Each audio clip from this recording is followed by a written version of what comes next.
একটা পুরুষ তখনই কান্না করে যখন নিজের জীবনকে বাজি রেখে পরিবারের জন্য কঠোর পরিশ্রম করে যায়, অথচ তাকে বোঝার মতো কেউ থাকে না। শেষবারের মতো আরেকবার চেষ্টা করে দেখি। পৃথিবীতে এই চিন্তাটাই অনেক সফল মানুষের জন্ম দিয়েছে। অভাব আর অভিযোগ এমন একটা জিনিস যা অন্যের কাছে না বলাটাই ভালো। কারো কাছে অসহ্য হয়ে ওঠার থেকে হারিয়ে যাওয়া অনেক ভালো। বন্ধুত্ব কখনো হারায় না, হারিয়ে যায় সেই মানুষটি যে বন্ধুত্বের মূল্য দিতে পারে না। মন খারাপ হতে বড় কোনো কারণ লাগে না, ছোট্ট একটা কারণই যথেষ্ট। অর্থই সব, এটাই নিশ্চিত। অর্থ থাকলেই মনে শান্তি থাকবে।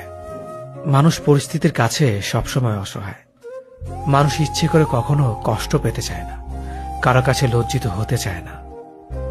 কিন্তু ভালোবাসলে কষ্ট পেতে হবে যেন মানুষ ভালোবাসতে ভালোবাসে।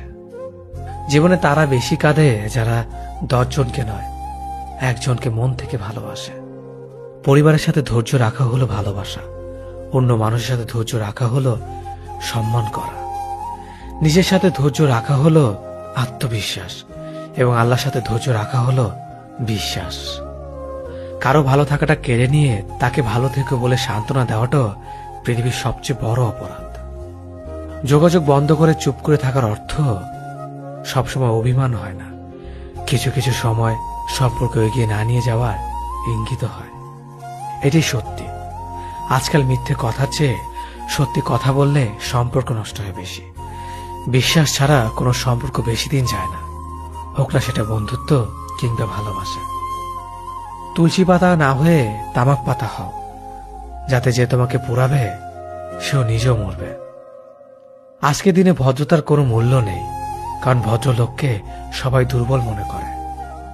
প্রতিশোধ নেওয়ার চেয়ে রাস্তা বদলে ফেলা অনেক ভালো, কারণ প্রতিশোধ নেওয়ার আনন্দ থাকে একদিন, কিন্তু নিজেকে বদলে ফেলার আনন্দ থাকে সারা জীবন। পরিচিত হওয়ার সময় একরকম, আর পূর্ণ হয়ে গেলে আরেক রকম। অযোগ্যকে যোগ্য বানানো সম্ভব, কিন্তু বিশ্বাসঘাতককে বিশ্বস্ত বানানো কঠিন। অবহেলা কতটা ভয়ঙ্কর সেটা কেবলমাত্র সেই বোঝে যে প্রিয় মানুষগুলোর কাছে অবহেলিত। লোকে কি ভাবলো, কি বলল তা ভেবে কিছু করা উচিত নয়। যেখানে অভিমান বলতে কিছু নেই সেখানে রাগ দেখানো আর অভিমান করাটা হলো বোকামি। একটা মেয়ের জীবনের সবচেয়ে বড় পাওয়া হলো একজন কেয়ারিং হাজব্যান্ড। তোমার দুর্বল জায়গাটা যেন যারা খোঁচা দিয়ে কথা বলে তারা তোমার শুভাকাঙ্ক্ষী নয়। যার কাছে তুমি যত বেশি আশা করবে সেই তোমায় কষ্ট দেবে সব থেকে বেশি। কখনো হিংসা করো না তাকে যে তোমাকে দেখে হিংসা করে।